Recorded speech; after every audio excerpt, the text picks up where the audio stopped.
it's amazing to see all this vintage stuff and all this stuff that we threw away that we just had too much of at the time. It's just worth so much now. And I think that whole vintage thing is probably, everybody's recognizing that. And I'm sure it's a no-brainer now for people to keep a lot of that stuff. But that's really cool to see that vintage thing take off. All the old things just being classics and people being still enthused about seeing old cars go around the track and seeing them built. I think that's really neat. Brian Dunbar wasn't just a racer. He was a connector. A guy who never stopped believing in the magic of RC. A guy who helped make this event happen, even though he wouldn't be here to see it. What you're about to see is more than just a race. It's a celebration of history, community, and a tribute to one of its most passionate voices.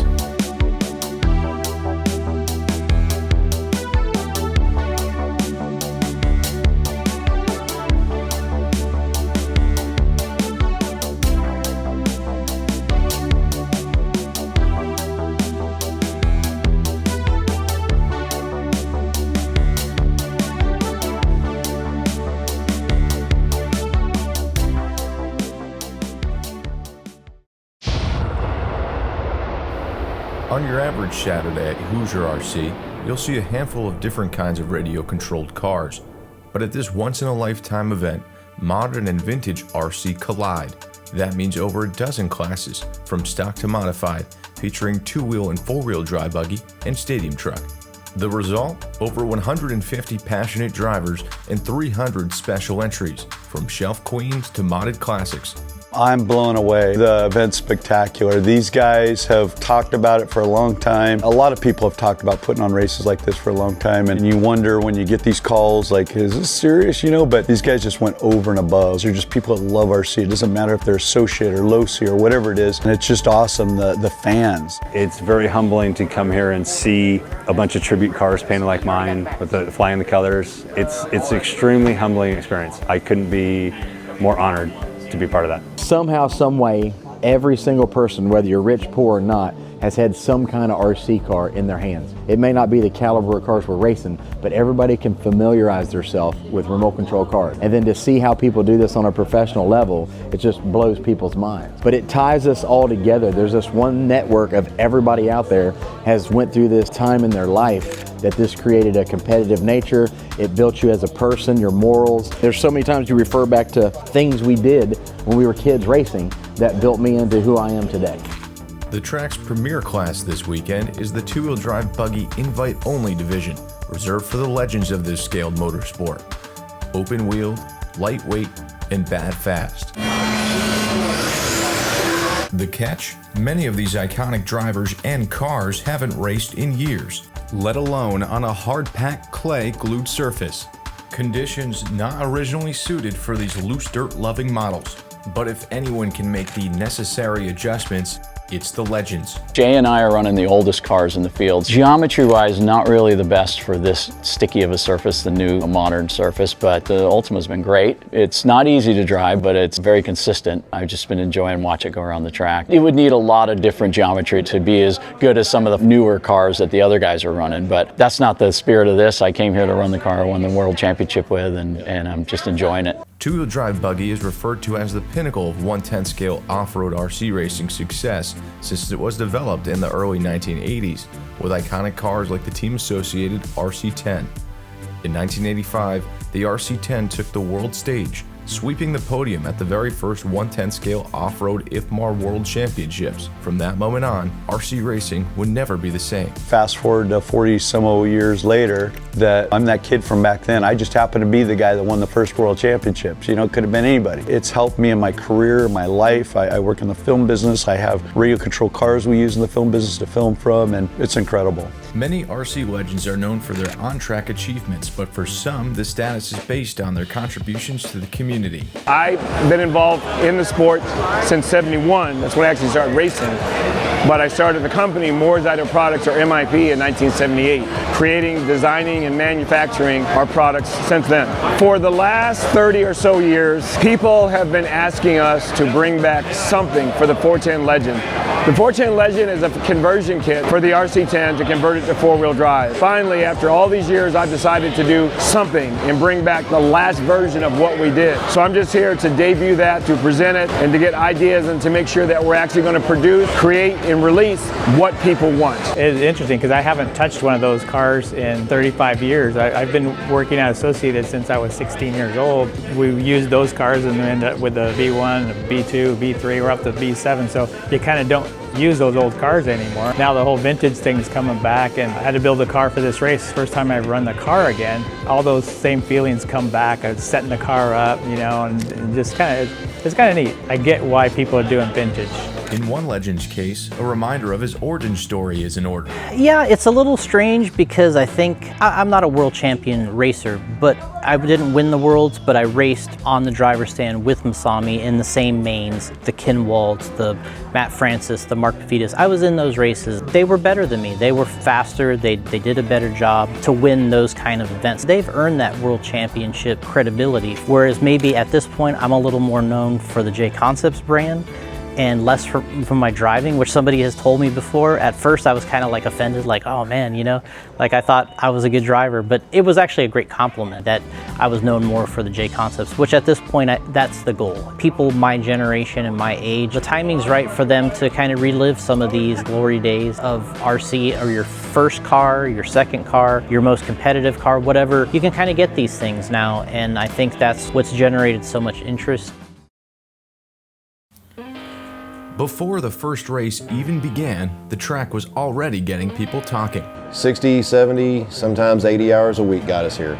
Trying to build a track that was going to be very vintage compliant, but still be very fun for modern cars. Those things, it's just hard to do. Normally, I'm just trying to make sure the 21.5 guys can have fun and the mod guys can have fun. This just threw a whole nother dynamic into it. This was something that me and Mike Kirby had talked about. We had kind of mentioned it in passing. My vintage collection was starting to overflow, and I guess people were paying attention. Talks started happening. Dirk came down to the track for his first time. All of a sudden, we were seriously talking about having a big vintage race. With wife Angie taking care of the storefront, Eddie Henley built this track from the ground up.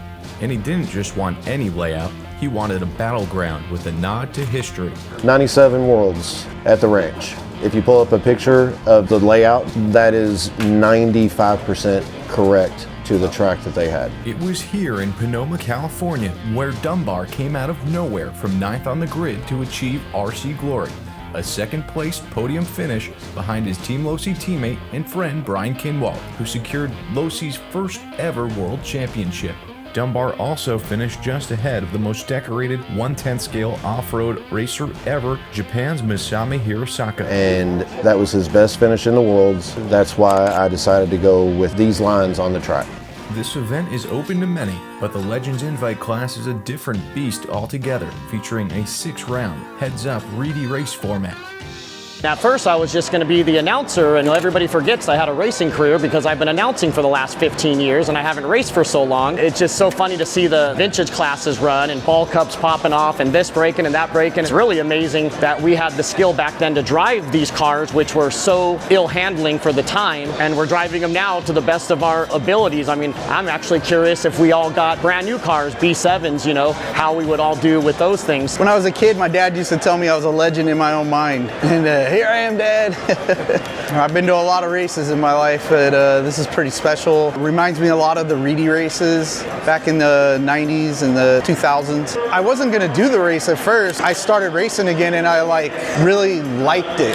I liked that feeling of competition and especially the car prep. I immediately got sucked in and I thought it was just I'd show up, drive some dude's car for 6 races and go home. And it turned into a whole thing where now I'm like, I'm going to race again.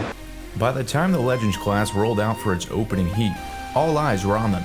Spectators lined the track, cameras were rolling, and you can feel the buzz. This was the main event for many, a rare gathering of icons from RC's past, all on the same driver's stand again. It wasn't just a race, it was a moment.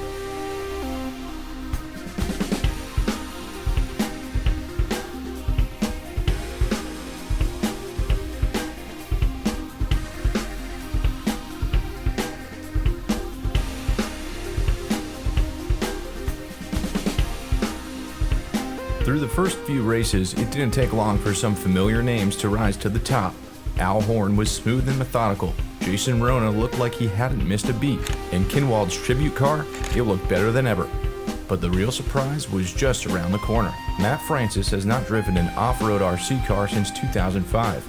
And halfway through the event, he found himself in contention for a spot on the podium.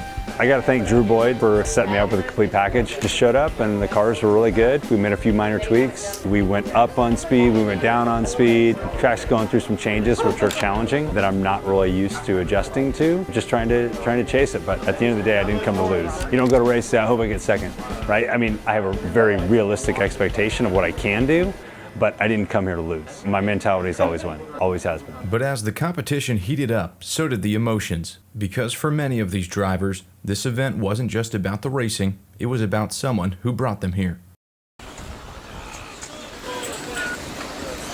Yeah, really, I'm so happy. Finally, after 10 years.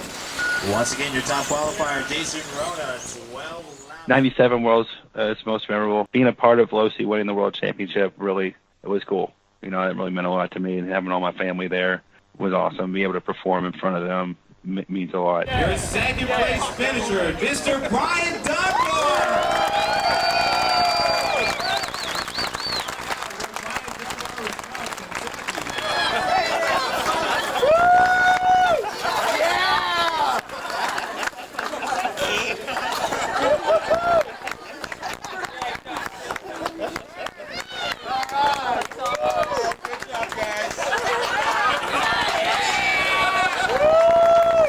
It was an unusually warm early spring weekend in New Albany, Indiana. In this area, it's a wonderful time of year with quality weather, the Kentucky Derby, and Dunbar's own birthday on April 27th. Just across the Ohio River sits Brian's hometown of Louisville, Kentucky.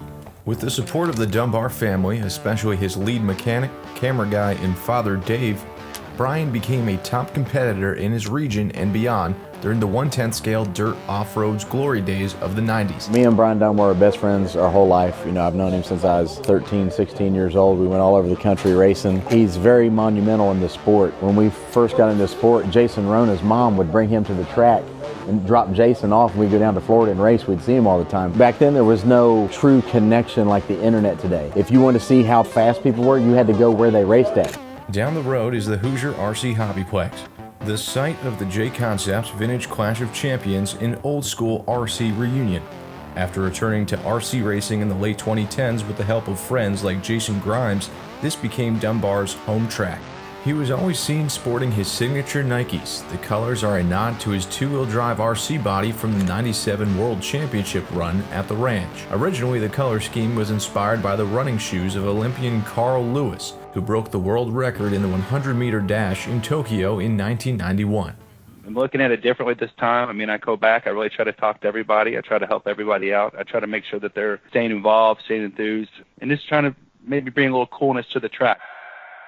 Him strolling in the door, just his name, we just took off. Because everybody wants to come and either watch or race a guy like Dunbar. When I started racing back 4 or 5 years ago, back in 2020, when Hoosier RC first opened up, he was the first guy I ever looked up to.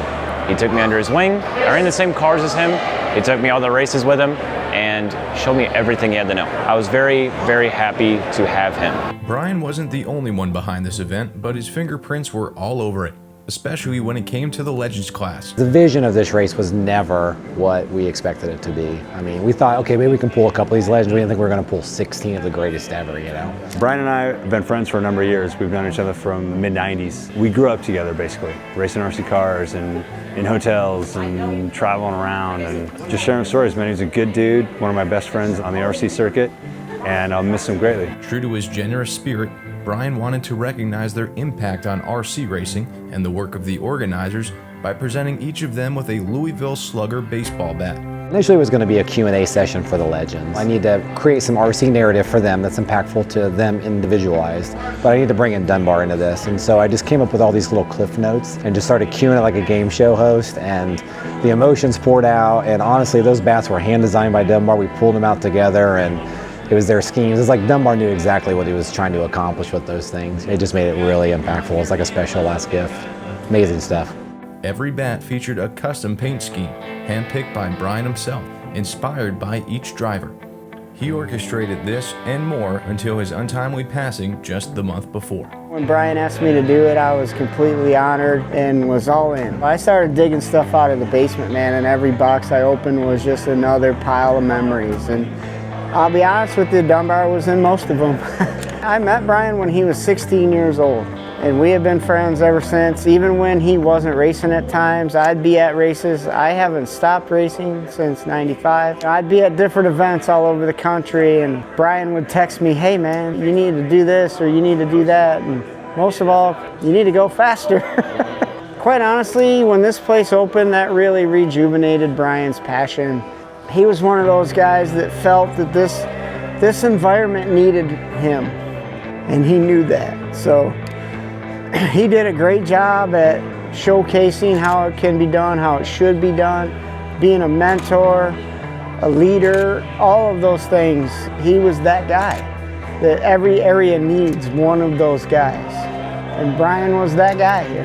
Hell, Brian was here probably 2 or 3 nights a week average. He was just one of those that was always available. It didn't matter if you were a top tier racer, brand new racer. If you asked him a question, he would gladly help as much as he could. Brian, I knew it was right at the end of my career when he was getting into it, but I met him several times. Great person, always very, very friendly, always Mr. In Shape, and everybody called him the pretty boy, you know. One thing to take away is everybody said, well, Brian did get his face on a box, and I know now there's a company gonna do a car kit. Mike Kirby did a motor here with him.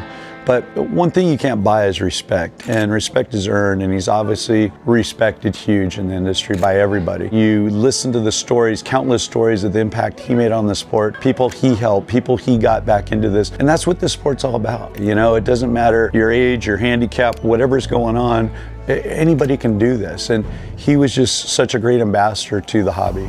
His parents were trackside as the community came together, sharing memories, honoring a man who gave so much of himself to the sport he loved. A slideshow, a national anthem, and one final lap, with his car proudly carrying the flag. Even in his absence, his presence was felt in every story, every smile, and every lap that followed.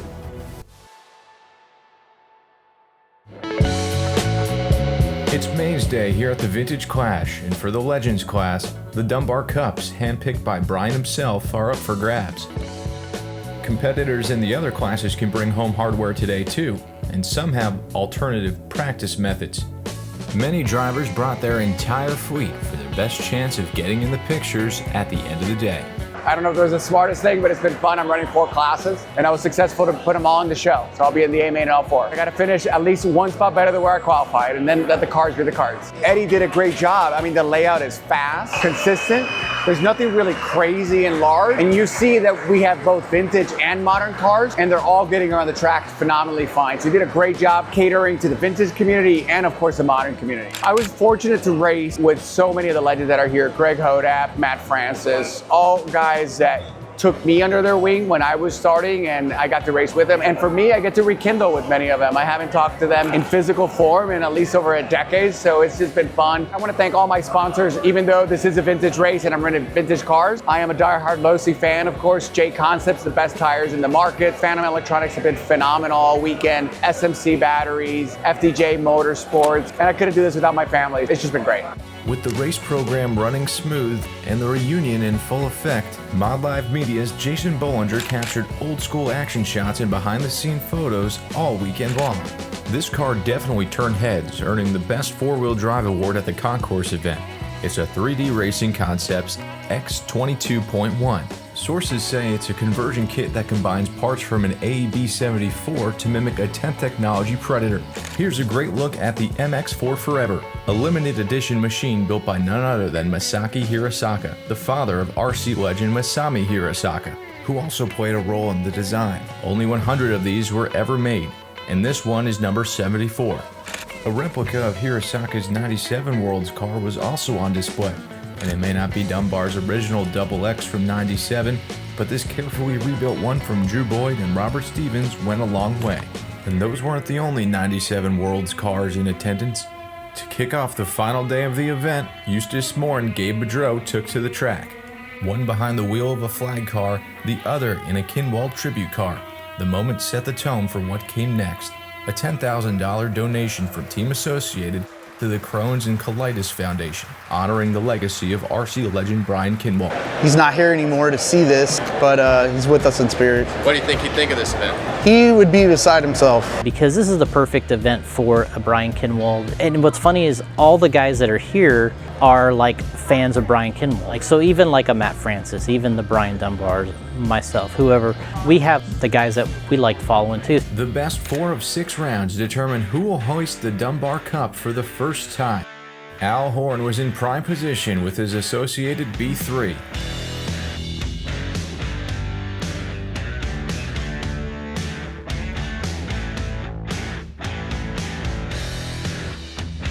In the most pivotal moment with the top 2 contenders in the Legends class, Al Horn made a jump pass over Jason Ruona on the final lap of round 3.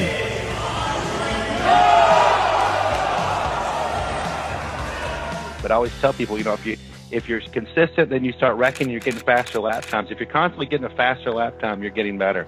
And when you're fast, everything will actually start slowing down, and you'll get those lap times on a different level. Achieving celebrity status in any form of racing obviously takes effort, but those who become household names are the ones who have made a firm commitment to racing. In this weekend, we were reminded of what legend means. The winners of every class chose to use J-Concept's Smoothies tires, which was quite the feat and honor for the company. Al Horn, Jason Ruona, and Matt Francis claimed the top 3 spots in the Legends Invite class. It was an associated sweep. In a heartfelt gesture, Brian Dunbar's father stepped forward to present the trophies. But in that moment, surrounded by friends and racers he helped bring together, it felt like the kind of tribute he would have been proud of. In honor of Brian's memory, Al was determined to take the title and make sure that the trophy stayed home at Hoosier RC for Dunbar. Bye, everybody. It's time to go. Thank you. Any last words for the camera? This is obviously, it's kind of a loss for words for me. Brian was my best friend, and it's kind of like an end of an era. You know what I mean? We traveled the world together. We went to Japan together, every state in the country racing RC cars. Leslie believed in us, flew us everywhere, became part of a factory team when we were teenagers, and RC cars is a huge part of my life. And a lot of it was from Dunbar, because he was so competitive in his nature that drove to be, his integrity and everything about him that he shared with everybody in this sport. RC cars is something everybody can relate with, so if you get somebody involved in RC, I strongly suggest you do it. I think as long as we keep his Nikes clean back there and the people keep coming, I think he'll be happy.